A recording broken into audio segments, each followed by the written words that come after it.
तो ये नीट 2025 का क्वेश्चन है और इसमें पूछा गया है, ये दो कार दिया गया है, कार ए और कार बी। कार ए का जो इनिशियल काइनेटिक एनर्जी है वो 100 जूल दिया गया है, यहाँ पे काइनेटिक एनर्जी है और वो 100 जूल दिया गया है। और कार बी का जो काइनेटिक एनर्जी है वो आपको 225 जूल जो है वो इनिशियल में दिया गया है। कार ए में ब्रेक लगाता है तो 1000 मीटर डिस्टेंस चलने के बाद ये जो है रुक जाती है, और वही कार बी में ब्रेक लगाने पे जो है वो 1500 मीटर ब्रेक लगाने पे जो है ये यहाँ पे रुक जाती है, वेलोसिटी 0 हो जाती है। तो आपको बताना है कि F A upon F B का वैल्यू जो है वो क्या होने वाली है।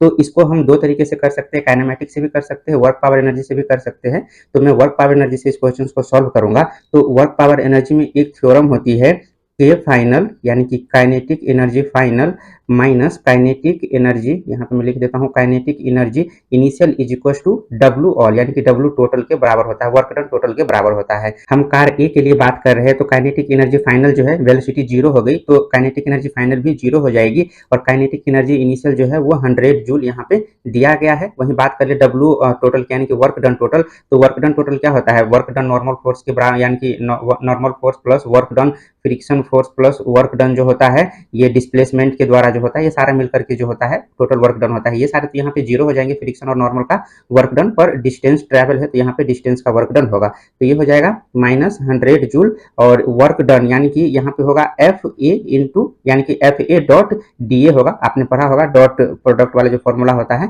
तो 100 joule is equal to F A, और यहाँ पे डी ए कॉस थीटा हो जाएगा, यहाँ पे ये डॉट प्रोडक्ट हटता है तो। और यहाँ पे आपको पता है कि ब्रेक लगाने पे एक्सेलरेशन जो है बैकवर्ड डायरेक्शन में जाएगा, तो फोर्स भी बैकवर्ड डायरेक्शन में लगेगा, लेकिन डिस्प्लेसमेंट जो है वो फॉरवर्ड में लगता है। तो यहाँ पे जो थीटा है वो 180 डिग्री हो जाएगा।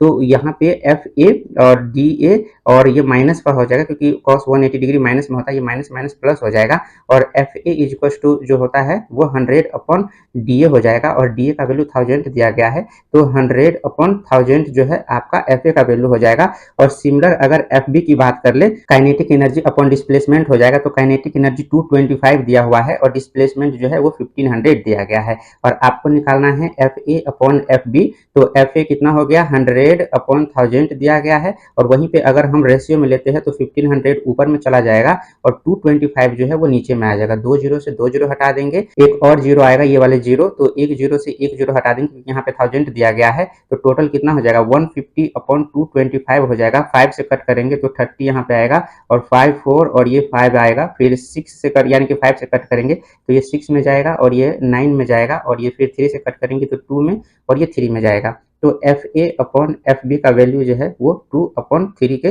रेशियो में आ जाएगा, और इस हिसाब से आपका जो है सेकेंड ऑप्शन करेक्ट हो जाएगा।